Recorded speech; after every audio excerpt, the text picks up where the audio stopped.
Are monitored alarms a waste of money? If you heard it on the news, or you've read it in the paper, or you've heard an anecdotal story about someone having a burglar alarm, the burglar alarm is triggered, the police are told, and no one turns up.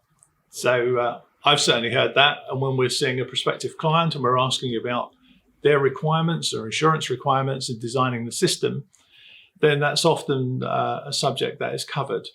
So if I can just expand upon that.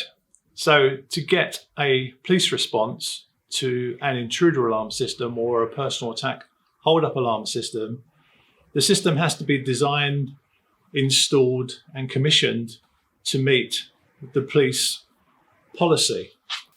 And the police policy is a 70-page document which is very specific about how the system is to be installed and how it's to be operated. And if the system is installed in that way, and there's a hazard form and a risk assessment that needs to be completed by the client.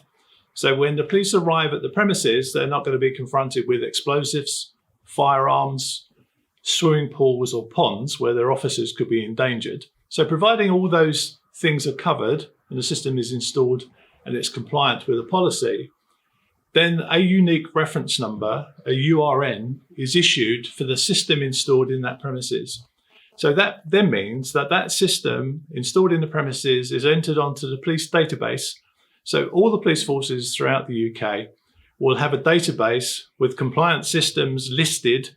And when the report comes in to say there's an alarm activation, it's a confirmed alarm from this premises, the police officer will be notified and will respond accordingly. So for all those stories that say the police didn't turn up, no one took any notice, it's because they're non-compliant systems that do not have a unique reference number. So if they don't have a URN, the police won't turn up, and hence you read these stories. I was at a presentation this week, and one of our guest speakers was a leading industry spokesman, Simon Banks. He's the Group Managing Director of CSL, a communication company. He's the chairman of the British Security Industry Association, and he sits on the board of NSI.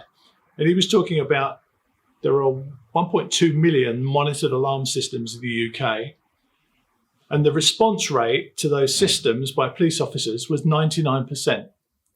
So are monitored alarms worth having? Well, you've guaranteed a 99% response rate by a police officer if you have a compliant system installed in your premises.